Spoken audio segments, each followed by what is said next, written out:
Okay, we have speed.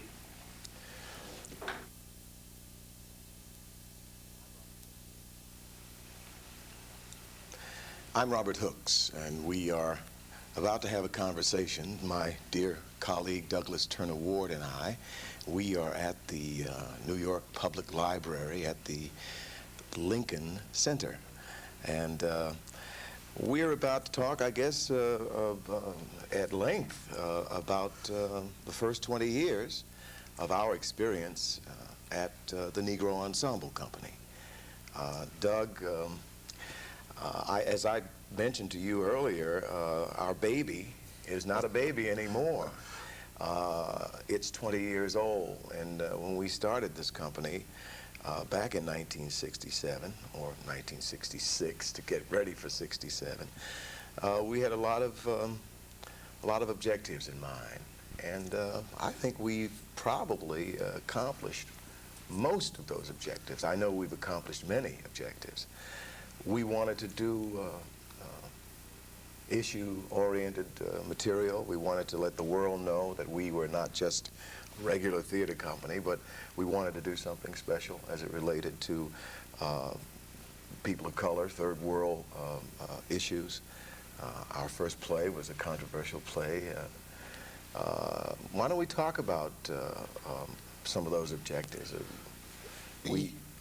Yes, well, as you remember, Bob, the thing that really was the background, more or less, for our arriving at these objectives was the situation that our particular generation found ourselves confronted with in terms of American theater. It was this generation, essentially a post-war generation, who come to maturity in the in the 50s and ultimately the early 60s, who had been well trained. I mean, we were exquisitely trained in terms of craft-wise. We were not just naturals. I mean, we had all been to various schools and workshops and so forth, and we also had a need to fulfill ourselves in various capacities, as actors and other allied theater crafts. And we found that there was no consistent place for it. Yeah. The irony, I think we all know, is that our group and our circle of colleagues and friends were probably the most successful of our time in terms of the young group. We were not. I mean, you and I met in Raising in the Sun, which is an epical pioneering production itself. And a lot of fun on the road. Right. But just thinking of that cast that we had there with Diana Sands and Claudia McNeil and Francis Foster and even Lonnie Elder was still acting then. Right. Writing on the side, but acting mainly. Right, and you and I and so forth. And suddenly, even for us who were successful, except for the Raising the Sun, and then those of us who came back after the Raising the Sun, after that tour ended, then we came back, and most of us went into the Blacks at one time or another. Yeah, the Blacks employed so many black actors. Gee, I would think that 75% of the working black actors came through the cast of the Blacks, which a lot of people don't really realize was in the theater that turned out to be the home of the Negro Ensemble Company. Instead of a chronology of what we've done over the last 20 years, let's talk a little bit about how easy or how difficult it was. I mean, we got a grant for, most people know we got a big grant from the Ford Foundation, but after the first three, 4 years of the company's existence, when the grants were no longer really that substantial, it was very difficult, and it has been difficult. In the past 2 decades, I was in Los Angeles recently, and my wife is doing a play at the Mark Taper Forum, and the Mark Taper Forum is celebrating its 20th anniversary this year, 1987. And I'm sitting there listening to Gordon Davidson go on and on about how these glorious productions with the $8 million budget per year and this, and I'm sitting back thinking, my goodness, we can't even get our second production up in our 20th season.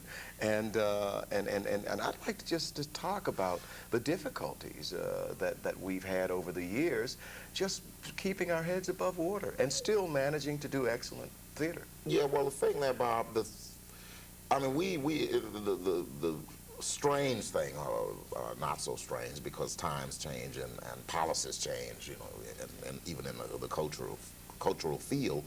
But we were lucky in the sense that the first 3 years were totally subsidized by that grant from the Ford Foundation, which came a little over $1 million for the 3 years that they'd committed themselves to. Came over, you know, $1 million.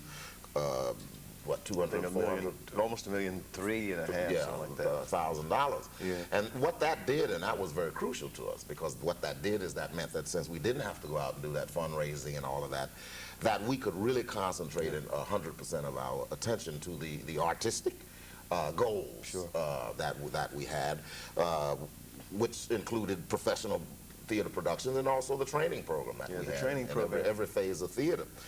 So we were sort of like spoiled. Yes. In a way, in that first 3 years. I mean, we started without having the need and urgency to go out and raise money. But as you said, even before, no, as I remember, even before we finished that third season, because I remember by that time inflation and everything had risen. And when we got to that third season, we were halfway through that third season, and we were out of that original initial grant. Then we had to go back to the Ford Foundation, and then finally we had to go. And it wasn't easy. No, we had to go back, because as you remember, the tax laws also changed during that 3-year period, when the federal government was sort of trying to define, you know, their approach to nonprofit theater organizations. And in some instances was using us as a model in terms of like what rulings to even apply. And they changed. I mean, remember the ruling which said that no foundation could put up more than 30, I think about 30% of your budget. Well, I mean, if that rule had been enforced in the beginning, they wouldn't have been able to give us that 3-year grant. But after that, the middle of that third season, we started what became a way of life. Because as I remember, it was either the following season, either that season or the following season that I redid Day of Absence. Oh, right. And put a new play of mine called Brotherhood with it, which was at the time a stopgap measure, because we didn't, you know, we didn't have any money to put up for major new productions. And it was a good move too. It was a good move for us to do that. It was a good move that you made that decision to do that. Well, we've had to do that throughout our life, and what now after 20 years, now the truth can be told, is that my programming very often was the substitution of what I had originally intended to do. Now, the trick was really not to do lesser quality works. See, I would have something planned in mind, a larger play, a more ambitious play in some ways, and then finally when there was no money in the coffers, I would be forced to say, well, okay, I can't do this play. I got to do something smaller. I got to find another good play. Now that, over the years, became somewhere about 2/3 into the season, even in some of the good seasons, that would happen. A couple of times we were lucky with River Niger, as you remember, that what the world don't notice too clearly is that that year we really didn't do but two plays. Yeah.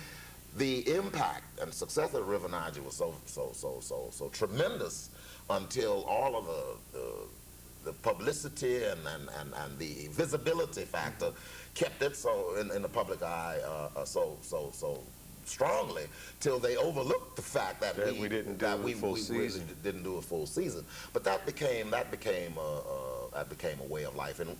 But I like the fact that we never sacrificed artistic quality. We found smaller plays, but they were equally good plays in that sense. And in some instances, when I directed much more than I had ever thought I would, because of the fact of no money, I couldn't, in good conscience as an artistic director, entrust a challenge or putting other artists' work at risk under tight circumstances. You know, it's like a director needs the chance to fail. Sure. And if you only can give him 2 weeks with no money to, that's putting him too much in a spot. So I then would take responsibility and bite the bullet myself because I had to. Sure, and I've come to your defense so many times when colleagues around the country have said to me, well, Douglas Turner Ward wants to direct everything and he wants to do it. I said, no, Douglas Turner Ward has to keep that theater alive. Absolutely. And in order to do so, Douglas Turner Ward has to act in a play, he has to direct that play, you know, and he also has to work with the writer to make Absolutely. sure that the play is finally honed by the time we put it on stage. But I wanted to just also discuss the impact of the NEC and its productions in the social sense, because that was also one of our goals, to create a company that would speak to the issues, and not just in our country, but in other countries around the world, as it related to black and third world people, and the impact of the NEC. And I felt that in that room last night when we had our 20th anniversary celebration in the form of the Adolph Caesar Performing Arts Awards ceremony benefit. The people are just so moved and turned on by the accomplishments and the kinds of plays that we've done over the years. Your thoughts on the effect of the play? The thing, as you know, as you and I know and remember, is that there was no reason for us, the three of us, you, I, and Jerry Crone, and we had pretty good individual careers going. I mean, we didn't have a need to create a theater just to be frivolous, sure, or just to do it out of individual frustration. But any theater that was going to be didn't tackle or didn't address itself to the contemporary issues that we were being faced with, and so would have been frivolous. Sure. And therefore, what I said in the beginning, and still say now, is that we were always going to present works that were serious in intent, and that in some way or some form addressed itself to the issues of our time, whatever those issues may be, as related particularly to black people's existence on an international basis. Right. And therefore, right from the beginning, I made sure with Song of the Lusitanian Bogey, which was long before its time. Yes, still, right, almost still is in the sense South that, African issues. An epic Brechtian type of polemical, didactic, all of those bad words and bourgeois culture, you know, I mean, but a play that was thrillingly theatrical, and that's the rub. The thing here was, we would not refrain or fear tackling any thematic issues, but the criteria was they had to be, the plays, the program, our goal had to be theatrical goals, that they had to justify their theatrical worth. Because as you know, many times, still is a problem sometimes with people who committed to political goals, or ideological goals, or party sort of orientations, that the problem is very often when they're dealing with theater is that they forget the medium that they're dealing with and think the ethics, you know, the ethics and morals of their righteousness is the only thing that really is important in terms of a theatrical experience. But no, we knew that if you want to preach in a preachy way, that you should go to the podium of the church. Exactly. You know, if you want to educate in an educator's way directly, then you should go and get a degree or do something or set up a school. But theater is unique in its own method, and therefore it can, you know, it can embrace and it can illuminate and can be controversial and everything else, as long as you adhere to the theatrical, you know, the modus operandi. And that's basically what we were about. But more important was also the debt that the responsibility that we had getting this major amount of money to show the variety, the variety of black artistic ambitions, therefore the diversity, therefore the NEC never was a one type of playwrights theater. It was never a one, you know, a one style theater. It finally gave room to the wide richness and diversity of the individual aspirations of different creators who differed more in many ways than they were alike. And we were, the company was, of course, received for doing such and dubbed the national treasure black theater. And but I was really shocked that a lot of people didn't know. For instance, when we took Song of the Lusitanian Bogey to London and ran into those incredible problems with Parliament, with the public, London public, as well as the and I just thought we would reminisce for this particular sitting. What happened in London briefly? I mean, because I couldn't make the London trip because I was doing a film here in the States. What was the controversy all about? Well, suddenly, I mean, it was wonderful. I mean, you know, it's like two things that have happened to us that are sort of the byproduct of what we do. Life imitates art in a way, and that's always of course, with day of absence. I mean, every time, like South Africa, what's happening in South Africa now, and all protest movements where people find that they must absent themselves from cooperating with the power structure in a way, suddenly day of absence always comes to mind. And so, well, Song of Lusitanian Bogey, here was a play that was dealing with Portuguese colonialism of the then territories of Angola and Mozambique. We, even in America, and particularly in our black theater context, black audiences, even though we had large white audiences for that play, you know, there was no problem. The controversy about the play were in the newspaper among the critics, but the general public, it didn't arouse anything but, you know, this wonderful identification with it. Suddenly, I guess what we forgot is that we were going to England. The play calls names, you know, and even in America, a lot of it had called some names in America where a couple of people gasped because they were members of the family that was being accused of being complicity with the exploitation. But in Britain, I mean, we were talking about the British banks. We were talking, I mean, all of these banks, oil companies, diamond companies that were directly involved. These were pillars of the British ruling class establishment. So suddenly, the play itself struck a more sensitive chord in the sense of these people being outraged that we had the audacity, as one critic said, black theater coming from Harlem. Right, these bunnies from Harlem. How dare they come here and tell us and, you know, accuse us of what have you in our own homeland. So that was even we were a little surprised. But then, of course, I have always, as you know, been very highly politically aware and educated and so forth. So I knew the existence of the Powell faction, you know, the fascist groupings there, and but I didn't know that they would directly invade the theater.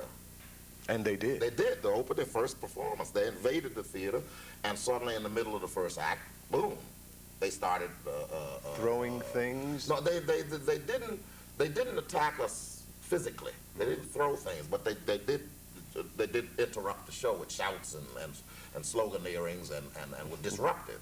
And the situation surprised us, and I had to wait until the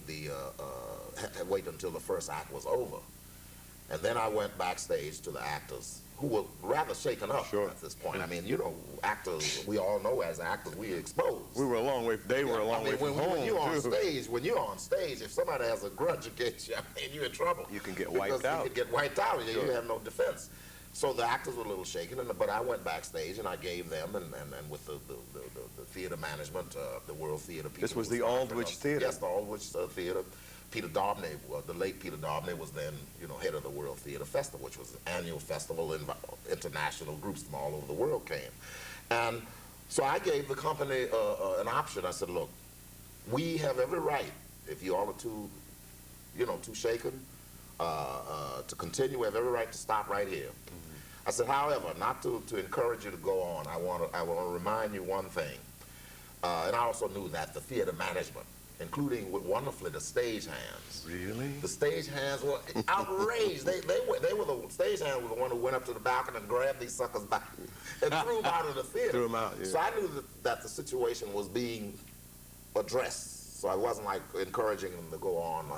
We had allies. That's right. Yeah. And I thought that we were in control. But I said, look, you can go back out for the second act. I said, we are in the most wonderful position that a theater company can be. The material. Our material is a direct answer to the very forces that are attacking you. So I says, we can, you know, that famous thing, we all actors and so directors know, use it. Use the dialogue. I mean, you get, you know, involved, but now you got to focus. And they did. Let me tell you, it's one of the most glorious performances. They agreed to go on, and they came back out, and every line, every attitude, every movement of that play became heightened because they were doing this for real and counteracting and coming back and attacking the real drama. Fascists. And it was so wonderful. But the irony of it, of course, was by that time we had so taken care of the demonstrator and threw about till the actors would, you know, all of this energy, they were almost hoping that they were still there. Right. But it certainly energized the performance greatly. But of course, you know, that our whole stay, that whole week, with many of the critics calling us the jungle bunnies and outrage. How dare we come to there with this ignorant attack, and you know, some right wing conservative got up in Parliament and asked that we be censored. I mean, it was. And the hotel incident, when the company goes back to the hotel with the signs, "Niggers go home." Right. No, we were under the gun, but it was a situation where we you know, we were careful. Yeah. But it just made our experience there went beyond just the theatrical latitude of you know, nice artistic production with a nice audience and everything else. No, this became a real experience for us, and it was so right in line with the type of work that we were doing. Another interesting story in the life of the Negro Ensemble Company takes place right here back home. Even before we, no, I guess it was after we came back from Bogey, the reaction in some of the areas of the black community to us using, for instance, the title Negro, when that title they felt was obsolete, and we were now blacks, or we were African Americans, or whatever. And what did we do about that? Well, as you remember, the flack we used to get about that, and there was one point where you and Jerry even said, Doug, please, why don't we just change it? Like, get rid of it. I said, no, we're not. No, we're keeping Negro. But the thing here, as you remember, and as I have said and explained it, and you know, to get to the end of the story first before telling the beginning of this, you know, as you know, this was about a 3-year period when that was, I mean, every question you would be asked by an interviewer and every black person that individually would ask you that question, but it faded. I mean, after 3 years or so of our existence, that issue suddenly faded out. But the time that we went through it, my reasoning was very simple. As you remember, we incorporated ourselves as a nonprofit, you know, corporation, legally, etc., using the term Negroes to make sure that people knew we were black. We were black, right?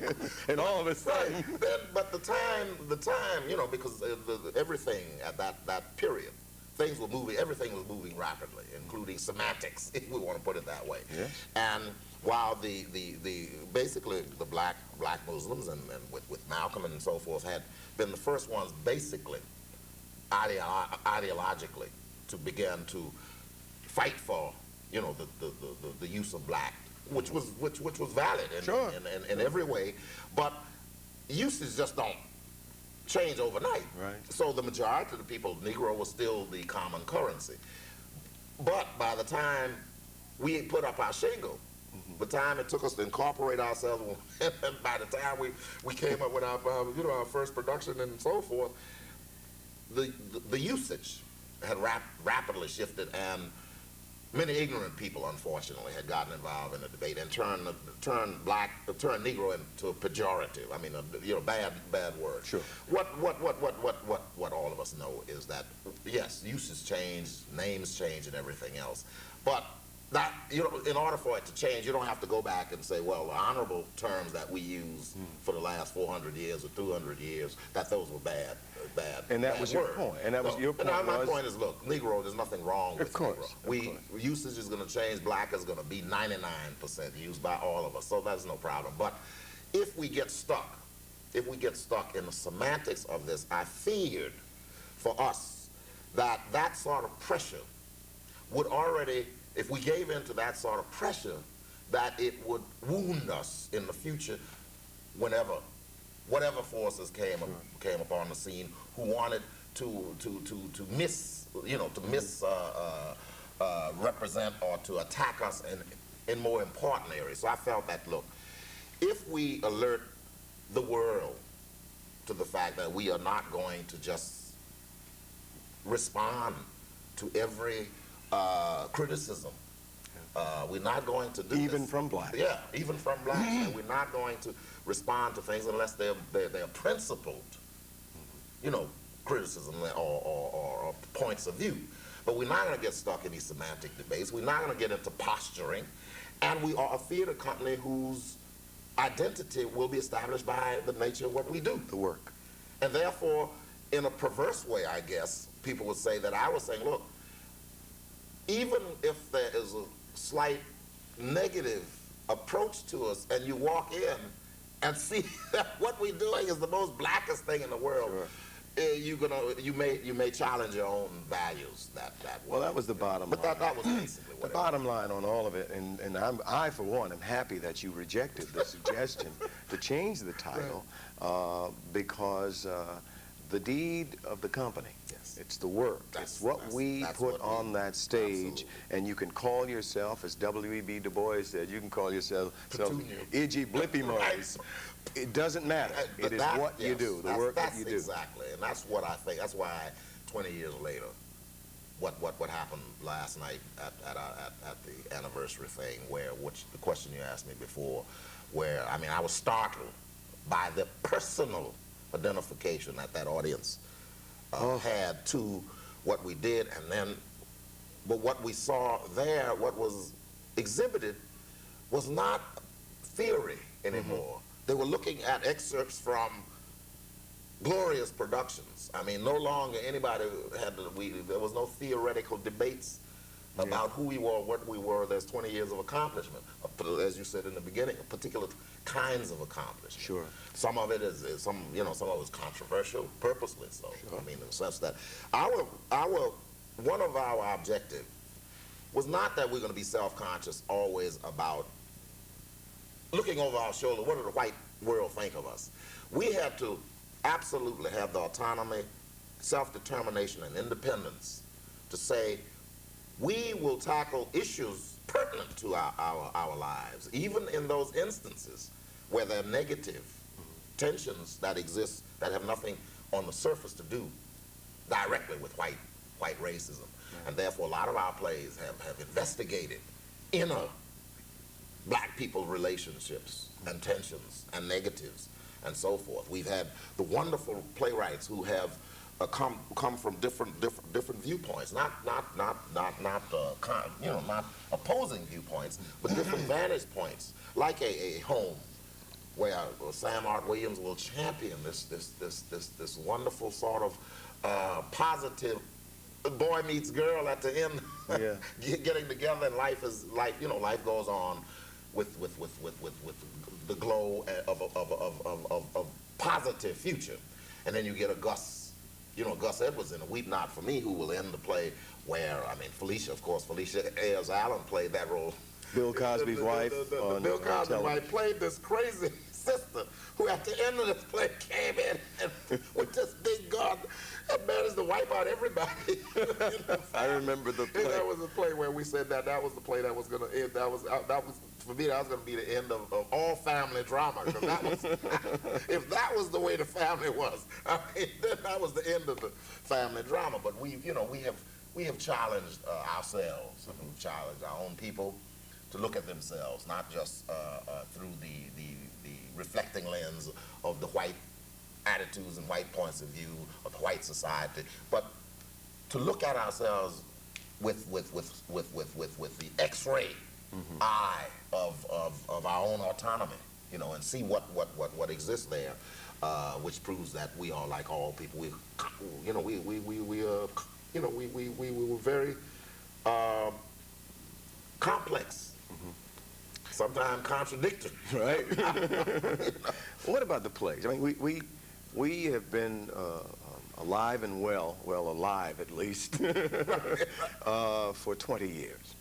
We have had playwrights come through the Negro Ensemble Company, from Lonnie Elder, yourself and your plays, the playwrights. I mean, for a minute, let's talk about the playwright and how you choose the plays to be done at the Negro Ensemble Company. Do you design, if you do one play that's humorous, do you follow it purposely with a drama? How do you do that, and how have you done it over the last 2 decades? Well, I think the best, simplest model, I mean, for anyone to look at what I've done and how I've approached it, is I learned from like our musical modes of both expression and also programming. I always remember the Apollo at its height. The Apollo, on a week-to-week basis, The Apollo Theater in Harlem. The Apollo Theater in Harlem would have a gospel bill, turn around with the trios, the Right. falsetto Yes, trios, indeed. Yeah. and then bring in Miles, Bringing Miles Davis. with jazz. Moms Mavely with comedy. Right, Yes, absolutely. You mix it up. What I learned is that when you're dealing with developing a permanent public, there's no way that you can do 4 plays a year and expect one note that people are going to come back to see the same thing they saw the first time. I mean, there's no, even the greatest themes, people need to even digest them. Sometimes they need to see that great play with that tremendous theme and so forth, and then not see something like it until another year, let it digest. Season. Yeah. They need to, like all of our appetites and tastes, we do not want to listen to the same music all the time. We don't eat the same food all the time. So therefore, any programming has to take that into consideration, particularly when you're dealing with trying to develop a permanent public. I look upon the audience as if everybody who comes there is going to come back 6 weeks later. And therefore, the diversity and variety is very crucial. Now, that's as far as the public. Now, what I did in relation to your question about the playwrights, I anticipated the possibility, as I said in that original article in the New York Times that helped to, bring the Negro Ensemble into being. I said that there's a potential here that if given a place, given a chance, given a platform, permanent, consistent platform, that we had the possibility of transforming American theater like the angry young men of the British theater did right after the war. So in looking at it that way, I didn't know in the beginning, that first season, once we had the plan a season, I didn't know whether I would get this outpouring of creativity. I didn't know that. I hedged. What was interesting about that first season, I was not hedging my bet, but I was trying to create the framework or a model of what could work in the event even that I didn't get an outpouring of creativity. Because I programmed Wally Soyinka, the recent Nobel Prize winner playwright. I had Wally's play, which gave you a clue. I'm taking from Africa or wherever other cultures that black people write or create plays, from the Caribbean to Africa and so forth, that I was going to look from an international pool. And then I also did something that we never had to do again. And that was with Some of the 17th Doll. I took Some of the 17th Doll, which is essentially an Australian, came out of it's an Australian play, and transformed it to the American South. What I was saying here is I would find material from wherever, other cultures, even non-quote black cultures. This was an Australian play? Yes, that had a parallel to our experience in America, both class and economics groups. And this was a play where the sugarcane workers in that play were very much reminiscent of my boyhood in America, in Louisiana, with sugarcane workers and the same working class sort of lifestyle and all of these things. So I was saying that, look, if I don't get an outpouring of creativity from my brothers, I'm gonna find some other brothers, and I make them black through my blackness by transforming their plays. Which again is theater. Yes, and look, and it's still a valid thing to do. The wonderful thing is we never had to go that route, because we did get this tremendous ferment and this tremendous outpouring of creativity that meant that I didn't have to, to sustain that sort of thing. But anyway, then of course, which had to please you very, very well. Oh yes, oh wonderful, because I didn't, that was a valid approach, but not preferable. And then of course, the wonderful story. I mean, I tell people the story. You may have forgotten it, but it's been 20 years. This moment when you came to me casually, said, "Doug, I got a play," and somebody said, "Now that I became a producer, I got a play that they sent me in my closet." Yeah,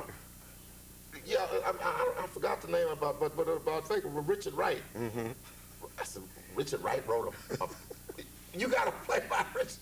Anyway, I mean, casually, say, yeah, and there was Daddy Goodness. Right. There was Daddy Goodness. I said, an unknown play by, the great black novelist. Right. Nobody even knew that Richard Wright had even done that. But that was a wonderful discovery. But what happened after that first season is then, of course, once we did exist, suddenly by the second and third season, I didn't have any problem with depending upon the writers that the new writers. And my being a writer, in line with your question, I am able to do a lot with writers even before rehearsal that most theaters, most directors can't do. What's that process? See, as a writer, I can see their work. I can see their intention, thematically and everything, stylistically even. I can see that and visualize it in a way that is, I think, a little more concrete and actual than most, quote, directors or artistic directors. I can see it in a way that then my conferences with them is I have totally immersed myself into their intention, whether or not they're achieving it, whether or not they have something better than what they think they have consciously. And therefore, the conferences that I can have with the writers is two writers talking, but the second one being myself, totally disinterested in getting them to write, quote, a play that I would write. Sure. I can really convince them that the suggestions I'm making is for them to better achieve their own objectives, or to edit and cut and so forth in a way that will bring the real play into focus. Like, for instance, First Breeze of Summer. And Leslie Lee. Leslie Lee's First Breeze of Summer, and even Charles Fuller's Deepest Part of Sleep. Both of those plays have characters in it who are autobiographical. In both instances, both in First Breeze and also in Deepest Part of Sleep, these are characters who are teenagers who are having problems about their sexuality, when they're going to get their first piece, men, when they're going to stop being virgins, and all of the other host of world-shaking problems that all teenagers have at 16 and 17, right? Both Charles and Leslie thought that the play was really about them. You know, those two teenagers. I looked at first, both in both of these instances, because Deepest Part of Sleep came first. I said, look, Charles, I mean, as one, you know, I know that it was meaning for you to not know when you're going to get your first piece, and you had the hots for the roomer who was living in your house, who happened to be going with your stepfather. And you got an hots for. I said, but that's not the, you know, that really is not the play. The play is the relationship of these three adults and the tensions that are being created by Michelle, who played the nurse, pregnant, saying, look, when are you going to give up your wife and marry me? And the wife being a sickie, right? I mean, and so forth, and the husband, lover caught in between the pulls and that was the play. Same thing in terms, of course. So you bring this into focus, I said, look, for the writer. Right. This, I said, look, what now we have to do what we need to do to make sure that the cuts, editing, and so forth will bring this into clearer focus than you may have it now. So you leave them the leeway to go then and rewrite. Yeah, they can do it now. In instances where something I may suggest reaches the point where they run into trouble, and I'm clear about it, I might, and I'm, you know, don't. I hope people who hear this don't take it too far, because I really don't do it to an extreme extent. But then I can give them an assist. I see. You know, I can give them an assist. Just an assist. Yes, just small, an assist. Small assist. Like I was just talking about let's take River Niger. Joe, for whatever reason, when it came to Joe Walker, when it came to the question of his attitude about the gang, his attitude about the gang was really ambiguous. On one hand, he really did not want to write a play which was putting down the need and urge for revolutionary actions. Joe was not conservative. Joe was identified with that. Sure. But he was so viscerally, and spontaneously angry at the excesses that, fucked up attitudes, till those two poles there, he was ambiguous, and therefore the clarity, that the balance, the weight that it needed in the play, keeping the ambiguity, he couldn't deal with. So I says, okay, don't worry about it, Joe. Don't worry about it. What I will, since I'm directing, I know how to deal with it directorially. I said, but I do need the sweetheart of the gang leader, who's the girl, the friend of the gang leader, who's the friend of Jeff, the central young man in the family. When the two of the young men had a confrontation, then they left and with threatening to fight each other and so forth. And then there's a scene where the girlfriend comes back. She sneaks back and says and pleads for him to understand that, look, he really is not himself. I mean, he's been faced with this. The group used to be good, and even all of these psychos who were in it, even they for a while had been helped. But now things, were falling apart, and therefore his behavior was becoming irrational and so forth. So what happened is that her coming back helped to humanize her boyfriend. We had seen him curse out curse out Jeff and Jeff's father and friend. We thought he was a monster. But by her coming back and beginning to give us a little insight into the history of what had happened, it humanized him to the point that we didn't then look upon this group as a personification of typical militancy. We saw a personal aspect of it. Now, it's just, what I'm talking about is that Joe wasn't able at that point to put all of the exact words together. And since I knew what it needed, I mean, and I could then say, there came that little assist. Yeah, I could just put a little small assist there. That's just an example. Now, but it works different ways. I mean, sometimes my work with them is stylistic. They put scenes in the wrong place, or they have, you know, there's coherences.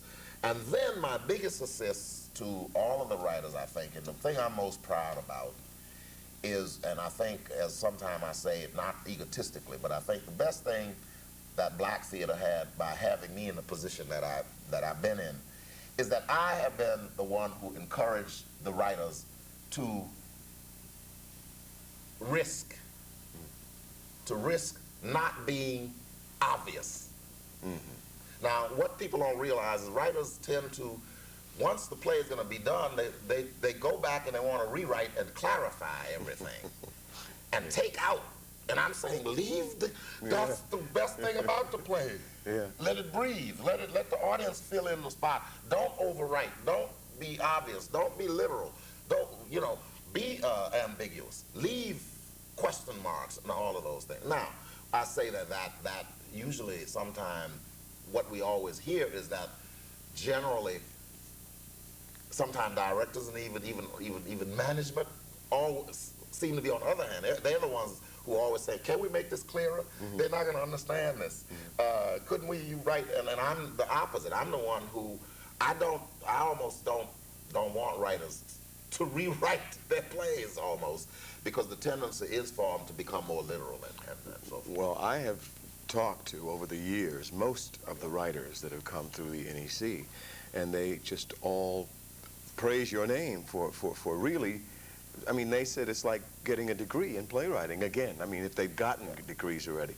But let's talk about sacrifice here, because you were a writer, and I met you. When I met you many years ago. We've known each other for many years.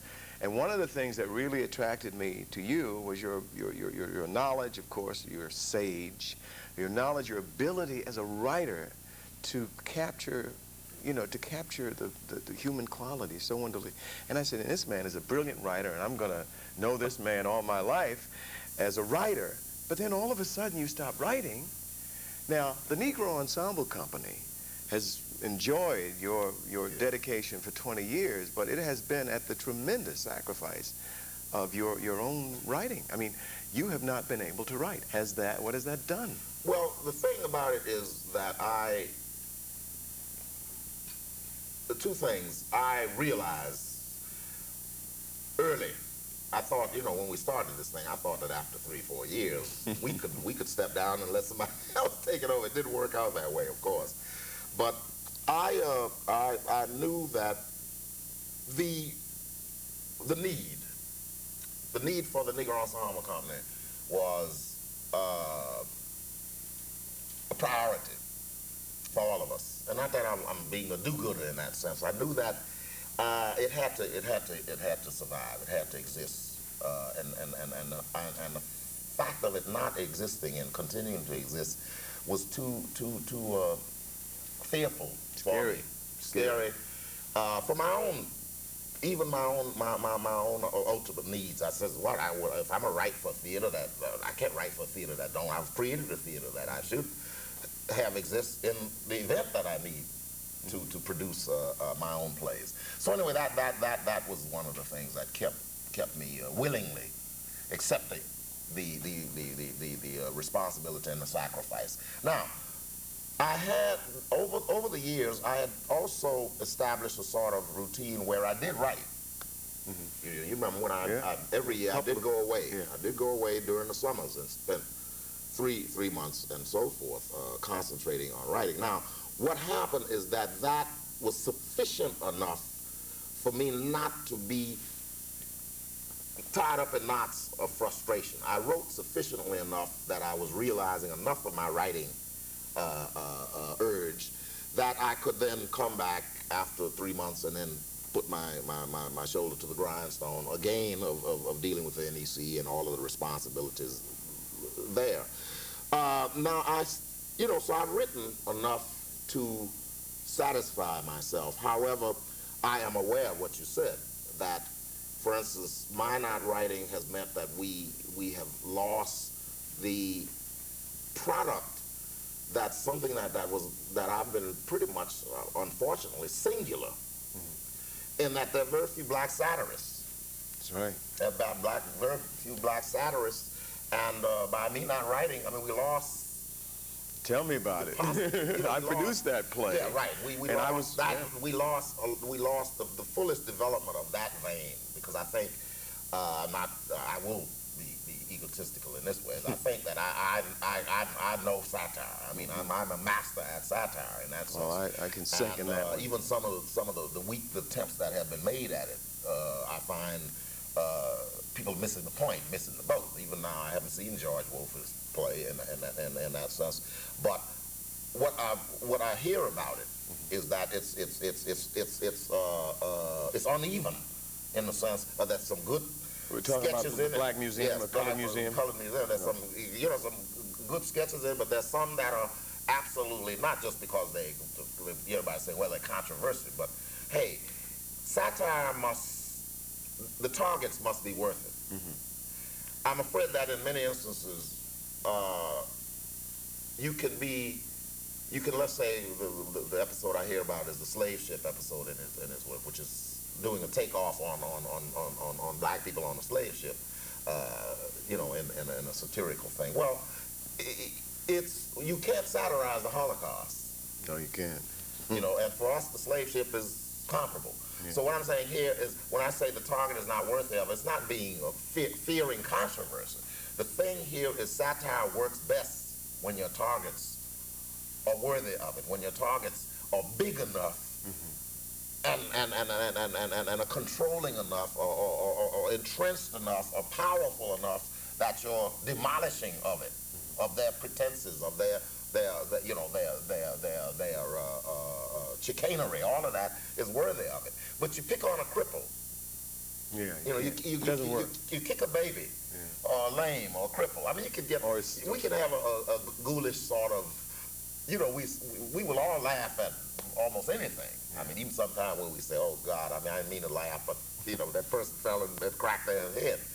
But you can get a cheap laugh out of anything. But that's not satire. Satire is a much more formidable thing. You just don't take cheap shots of any kind. You must. And that's what I find possibly my not having. The theater certainly misses your pen in that sense, in a lot of other senses too. So we hope that you're going to get back to writing some plays. We get back to the NEC and the survival of the NEC. Over the last 2 decades, it has been an uphill, obstacle-laden struggle.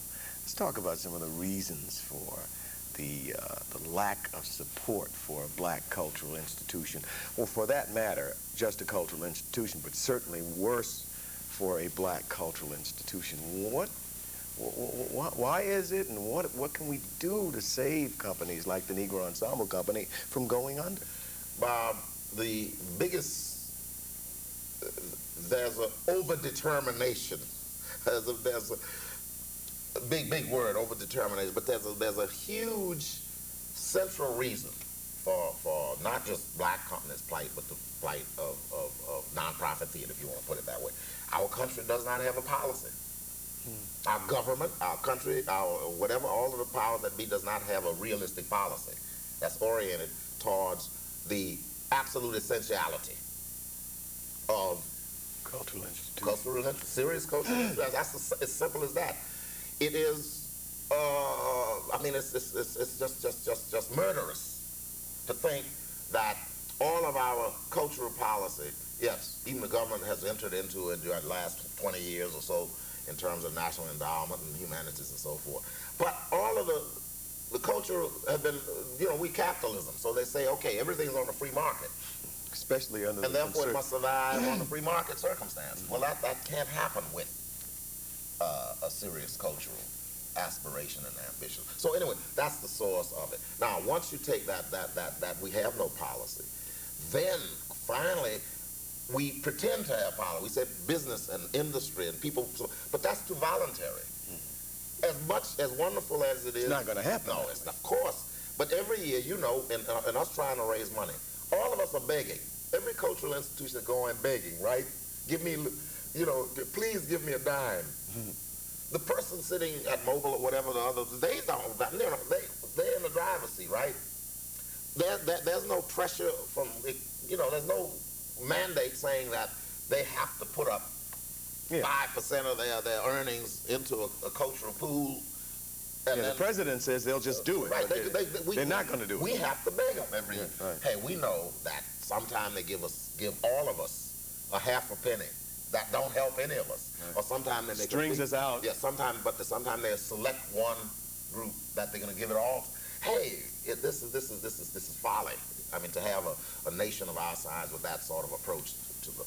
So once you see it that way, then when you get down finally to us, the deprived, the dispossessed, the people whose people en masse are suffering economically, who don't have the wherewithal themselves to do much more than what they do wonderfully is buy a ticket, that's wonderful. See, the black masses of the public, all I want them to be able to do is to be able to afford to come to see the shows, to pay for it. And if they could give us a couple of dimes or something like that after that, I'd be thankful. But I know they don't have the economic resources to make a budget of $1,500,000 budget on just through their philanthropy. They don't have that sort of money in general. Yes, we should do better in getting from those who have it, but that's not really going to change it. So finally, you get down to a verbal theater. The Negro Ensemble Company is a verbal theater. Words frighten people because potentially you name things. Therefore, you can bite the hand that feeds you very easy, or they fear that you can. Okay, you've heard me say very often, you can dance the revolution and they're still looking at the girls in the tutu. You know, they can forget about the statement. Even though the girls in the tutu said, the uprising, you know, let's rise up. But see, the leg is rising up, the dude looking, you know, men looking and so forth. He don't care about what is being said. But when you get down to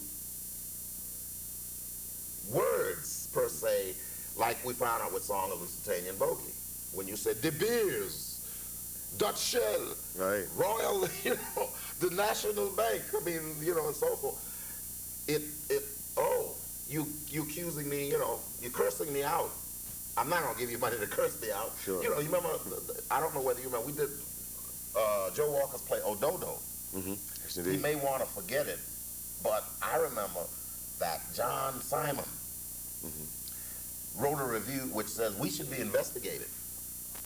Is that the government? That's the right. government? That's right. And people being asked for money for this purpose? Yes, I remember that. You know, I remember that. this anti-white, you know, almost red-baited. Right. See, I mean, our history, you know, everybody now giving us plaudits and compendiums and all of that. We've had some brickbats from high places thrown at us. So basically, what I'm saying is, you get all of these factors together, and it's not that we don't get support. We get the maximum support. We know how to raise money. We know how to do everything.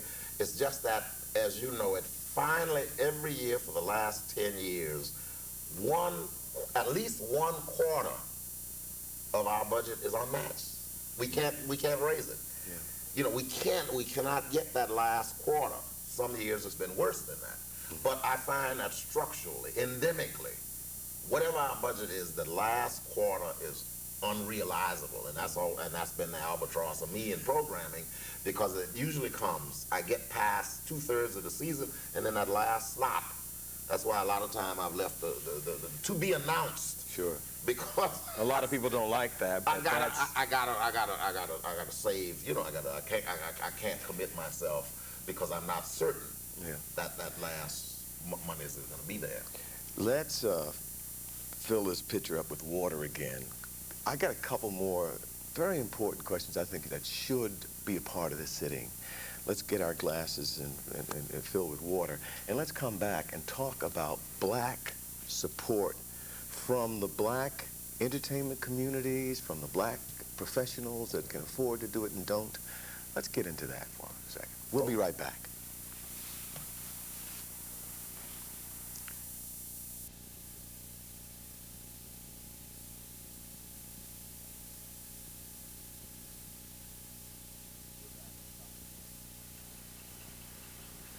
We're back. I'm talking to Douglas Turner Ward. I'm Robert Hooks, and we're talking about the Negro Ensemble Company, or we've talked about the Negro Ensemble Company. I think we've talked out about the Negro Ensemble Company, but there's one question, Douglas, that has disturbed me over the years, and I'm talking about even more than 20 years, but certainly the 20 years that we've been in existence, and then the time that I've been out in the world producing other things and moving around the communities of the country, looking at different theater companies and whatever, and the